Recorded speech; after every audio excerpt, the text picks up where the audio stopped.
Olá pessoal, vamos iniciar mais um bimestre, né? Vamos para o terceiro bimestre. Então essa é a nossa primeira aula desse terceiro bimestre e nós vamos trabalhar a experiência religiosa e o comportamento humano. Então, as tradições religiosas, ela tem o poder de influenciar na vida dos seus seguidores, tanto no nível pessoal como na convivência coletiva. Então nessa questão da religião na questão do comportamento humano, ela vai influenciar grandemente, tá? Então é porque essas crenças religiosas elas vão direcionar o comportamento humano como o modo de falar, de se alimentar, de praticar um lazer, de se vestir e outras dimensões da vida também. A experiência religiosa ela é sempre pessoal. Ela ocorre no íntimo de cada pessoa, mesmo nos momentos coletivos, né? Então, assim, pode ter um grupo de pessoas, mas a experiência religiosa é uma coisa bem pessoal, né? Num grupo, vamos supor, de 10, 15 pessoas, uma pode ter uma experiência religiosa mais forte do que as outras, tá? É, no momento de culto, da missa, no momento de uma festa cultural, assim como em outros lugares. Então, toda a experiência religiosa, ela é ao mesmo tempo individual e coletiva, né? É, e ela pode ser observada através de comportamentos individuais. A gente compreende, então, que a experiência religiosa, ela se manifesta por comportamentos exteriores. Então, o que vai acontecer? Que revelam atitudes interiores. Isso constitui o conjunto daquilo que se pode chamar de fenômeno religioso, né? Então, como é que funciona essa questão? Ela vai funcionar assim. Como é que eu sei que uma pessoa tem uma experiência religiosa? Pela forma como ela se comporta, né? Como é que eu sei que ela é religiosa? Pela forma como ela se comporta. Por exemplo, uma experiência de uma pessoa religiosa, exemplo de um católico, por exemplo, se ela passa na frente do local da igreja ali, ela acaba fazendo o sinal da cruz, por exemplo. É um hábito, faz parte da experiência religiosa dela, ok? Então, afinal, o que é esse fenômeno religioso? O fenômeno religioso é o processo de busca que a pessoa, o ser humano, realiza na procura do transcendente de Deus. E isso vai ser demonstrado através das atitudes e costumes, né? O que pode observar, então a gente pode observar a manifestação religiosa, né, em relação ao seu significado. As tradições religiosas influenciam o modo da sociedade se organizar, como por exemplo festas religiosas de diferentes povos. Então, o que é o fenômeno religioso? É a busca do ser humano por Deus. Como é que eu sei que essa pessoa faz parte do fenômeno religioso? Pela manifestação religiosa que ele vai demonstrar, pelas atitudes, pelos gestos, pelo modo de ser dele, né? Então vamos ver. Por exemplo, na tradição islâmica, o Ramadã, que é um período de jejum, né, acontece no nono mês do calendário islâmico. É um tempo de jejum que dura em torno de um mês lunar, né? Ele inicia da manhã, de manhã, né, antes do nascer do sol, e vai até o cair da noite. E nesse período aí, né, do nascer do dia até o cair da noite,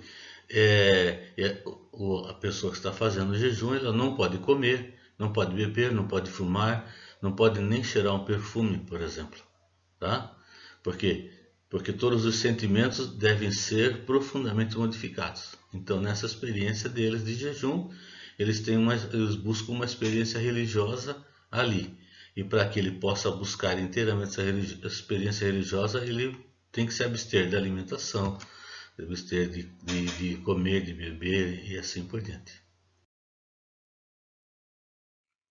No judaísmo, o Rosh Hashanah marca o começo do ano religioso judaico, que dá início a um período de 10 dias de penitência após o Ano Novo. Termina com Yom Kippur, o dia do perdão. Então, como é que funciona lá? Como é que a coisa acontece? Quando passa o Ano Novo, eles entram nesse período do Rosh Hashanah, né?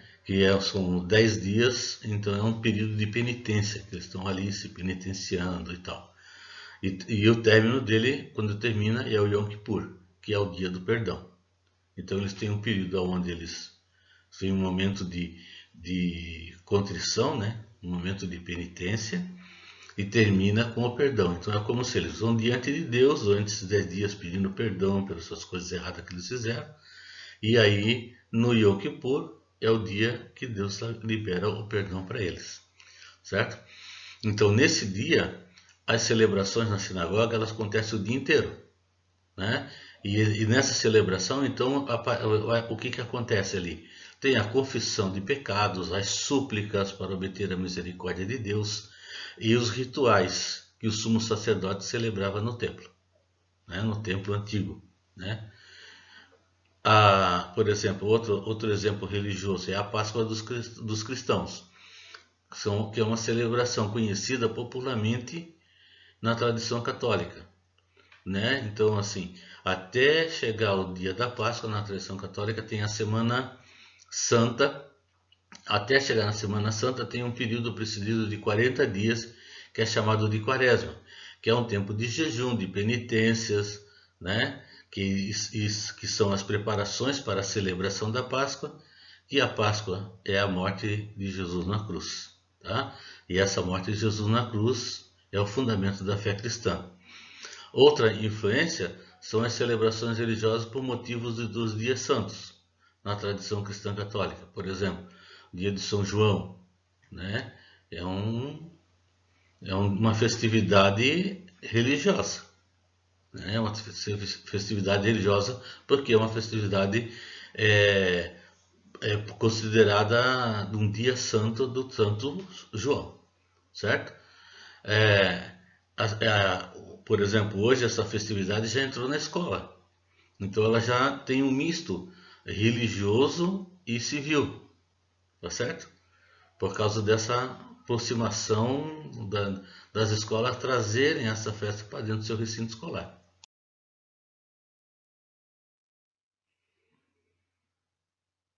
Não é somente a religião, por exemplo, que influencia a vida das pessoas. A sociedade também tem a sua influência no modo como as religiões se organizam, tá? Então não é só a religião que influencia, mas a sociedade também influencia a religião, né? Há uma influência mútua nessa relação. Então quando há sociedade e religião, essa relação, né? Porque eu, por exemplo, sou um religioso, mas eu também faço parte da comunidade, certo? Também faço parte dessa sociedade. E como eu faço parte dessa sociedade, quando eu pratico a minha religião, a sociedade também está ali, está dentro dessa minha religião. Então, como é que eu vejo isso? Como é que é essa mudança? Pelas novas tecnologias, né? Que as igrejas estão utilizando. Por exemplo, as redes sociais são tecnologias, né? Por onde eles podem apresentar suas crenças, né? As doutrinas religiosas e assim por diante. Então, a influência social nos segmentos religiosos é em vários aspectos como, né? Então tem vários aspectos como vestuário, alimentação, valorização da mulher, a abertura para a constituição de famílias entre diferentes culturas religiosas, né? Que antigamente, por exemplo, não podia, quem era católico só casava com católico, quem era evangélico só casava com evangélico. Hoje já tem essa mistura que faz parte dessa questão da sociedade interferindo, né, dentro de uma questão religiosa também, tá? A aceitação de política pública, né, na questão religiosa em relação aos cuidados da vida, por exemplo, né? Então, tudo isso há uma relação, né, aí de troca nessas influências, tá? Então, a influência da tradição religiosa no comportamento humano e na estruturação da sociedade, ela ocorre desde o início da humanidade, em um processo cultural de mútuas relações, que determina o modo de vida pessoal e coletiva, tá? Então, conhecer essa inter-relação entre o segmento religioso, né, que molda o comportamento humano, e a estrutura da sociedade contribuem para o respeito para a aceitação das diferenças e a construção do cidadão crítico. Então, pessoal, chegamos ao final de mais uma aula. Então, assim, se você reveja isso aí para não ter dúvida, para aprender bem, ok? E um bom estudo e até a nossa próxima aula.